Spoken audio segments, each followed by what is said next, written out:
په شپه کې لمر. د یو وخت خبره دی، په یو کلي کې د ماښام وخت شي، خو لمر هغه رقم ولاړ وي. د کلي هر کورنه خلک بهر ولاړ وي چې اخر دغه لمر ولې نه ښکته کیږي. ځینې خلک د یو بل کور ته لاړ شي ډېر پریشانۍ نه. خانه ده زه څه ګورم اوس هم دغه لمر ولاړ دی، انه بچو ته لږ وخت پاتې دی خو لمر تر اوسه پورې کوز نه شولو. ګجره الله دې خیر وکړي، راځه ماته یو بابا معلوم دی هغه ته به ورشو. خانه ته ټیک وایي، زه خو وایم چې دا کلي والا ټول خلک په ورشو چې دی برکې ورنه تپوس وکړو، الله دې خیر وکړي. ګجره دا خبره خو دې ښه وکړه، زه به اول سلطان ته ورشم، هغه ته به هم ووایم. خان اغنا سلطان ته روان شي چې هغه ته هم خبر ورکړي. سلطان کور کې ښځې ته وایي بیګم نن ډېر تیز سپوږمۍ نه دی، ته به وایي چې لمر تر اوسه پورې ولاړ دی. سلطان زه خپله ډېره حیرانه یم چې د نن څنګه دومره زیات رڼا ده، خو زه دا خبرې پرېږده، بس ارام کوو بیا به سبا کار ته ځئ. او سلطانه بهر راشه، ته خوب کوي د دنیا حالات وګوره. ارې دا خان څه کوي په دې وخت باندې اوازونه کوي، د شپه وګوره او د دې راتګ وګوره. سلطانه بهر ورشه، چېرته ضروري خبره به وي، خو کور خیال کوه چېرته ماتې نه کړي. سلطان بهر راشي، بیا چې وګوري نو ډېر پریشانه شي.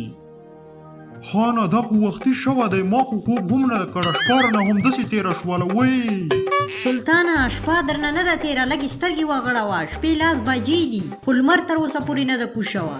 خانه دا څه بکواس کوي؟ نه څه شپه ده نو بیا د لمر څه کوي؟ دا پته خو ماته هم نشته دی، راځه ځو د کلي والا خلک هم دي، هغه بابا ته ورځو، هغه نه به معلومات وکړو چې اخر دا څه عذاب دی. نه د کلي والا خلک چېرته دي؟ دلته کې یو ته او یو ستا خېټه دی. ګوګشتو هغوی لاړلو، صرف ته او زه پاتې یو، راځه زه تا پسې راغلی وم. خان ځان سره سلطان هم روان کی. بیا د کلي هغه بابا ته ورشي. د کلي والا ټول ډېر پریشانه وو چې اخر دا څه عذاب دی چې لمر تر اوسه پورې ښکته نه شولو او موجود دی. بابا مونږه خو ډېر پریشانه یو چې اخر دا څه عذاب دی تر اوسه پورې لمر ښکته نه شولو. د کلي والا خلکو تاسو به داسې وکړئ، 2 کسان به لاړ شئ، د کلي شاته یو ځنګل دی، هلته کې 2 بوټي دي، هغه بوټي به وکئ او بیا به یې اوبو ته واچوئ، چولې نه بد به هر څه د الله مدد سره ټیک شي. بابا ټیک دی، د بوټو د پای یو زه ځم او بل چې څوک را سره ځي هغه لاس اوچت کي. خانه د لاس اوچتولو ضرورت نشته دی، یو زه در سره ځم چې دغه عذاب ختم شي. بیا خان او سلطان هغه بوټي پسې روان شي. لږ ساعت بعد ځنګل ته ورسیږي، هر طرف ته بوټه وګوري خو بوټه ورته میلاو نه شي.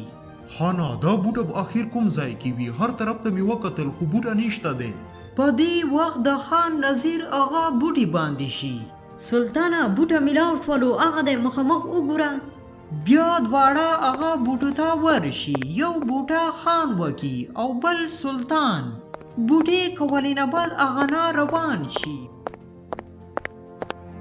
بیا د یو سمندر غاړې ته لاړ شي.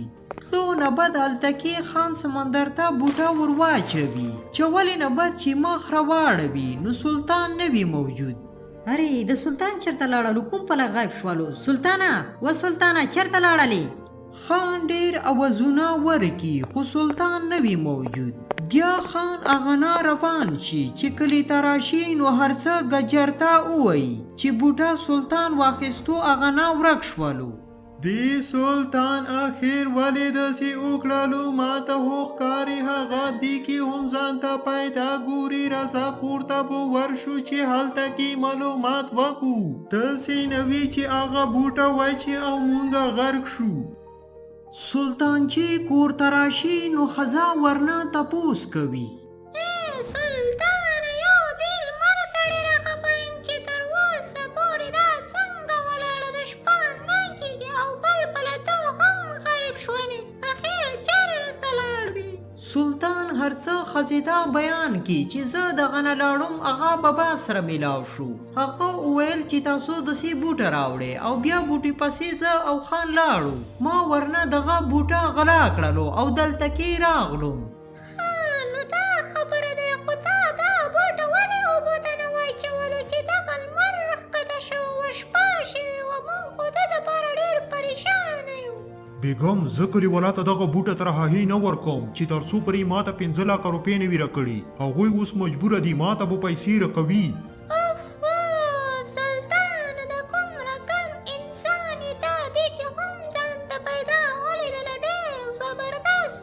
ای سلطانه که کور کې وې نو بهر راشه تا سره مې کار دی. بیګم زمونږ پلان کامیاب روان دی. دغه د ګجر غو راغللو، اوس زه د پیسو ډیمانډ ورنه کوم وروځم، خو ته د بوټه ښه سنبال کېږدوه. بیا سلطان بهر ورشي. ای سلطانه تا بوټه کور ته ولې راوړه دی؟ هغه بوټه دې اوبو ته ولې ونه چولو؟ بوټه راوباسه.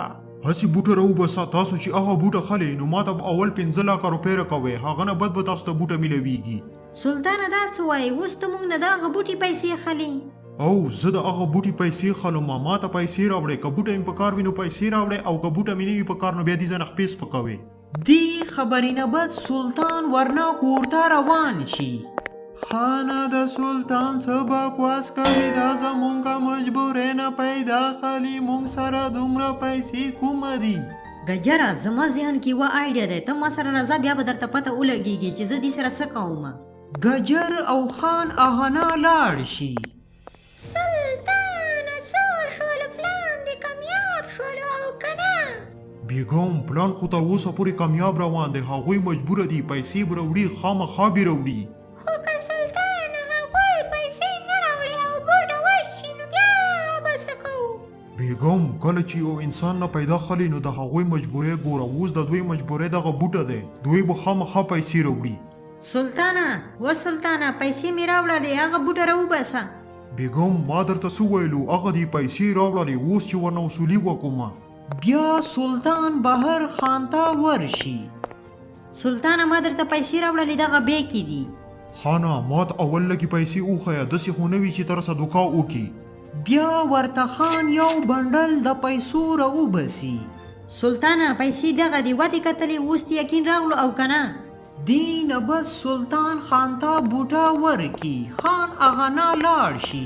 بیا سلطان بیگنا یو بنډل پیسې راوباسي. سلطان چې پیسې وګوري نو هغه نکلی وي. ارې غرق شولو، دا خو نکلي دي. خانه خدای دې تباه که، اوس په در سره ګورم ته ما نه دغه بوټه څنګه سمندر ته چای. سلطان فوراً خان پسې په منډو شي چې هغه نه بوټه راواخلي. سلطان چې څنګه خان ته ورسیږي هغه وخت باندې خان بوټه سمندر ته ورواچوي او ډایرکټ شپه شي. ای خانه تا خدای غرق تا ما سره داسې ولې وکړلو؟ سلطانه ته خو د دنیا ګټې کې لګیا وي، خو موږ دې عذاب ته پریشان وو. دوستانو دا خو یوه کہانی ده. که تاسو دې کہانی کې سبق ته وګورئ نو سبق ورکې ډېر غټ دی. سبق دا دی چې کله موږ باندې عذاب راشي نو هغه نه بعد بیا موږ دعاګانې نفلونه ذکرونه شروع کو، یعنی خدای پاک پیدا ولیکو. او چې کله موږ باندې عذاب نه وي نو بیا موږ نه خدای پاک هیر وي، هر قسم ګناهونو کې موږ اخطا وو. او چې کله موږ باندې عذاب راشي نو بیا خدای پاک موږ ته یاد شي. موږ ته پکار دی چې خدای پاک هر وخت یادو.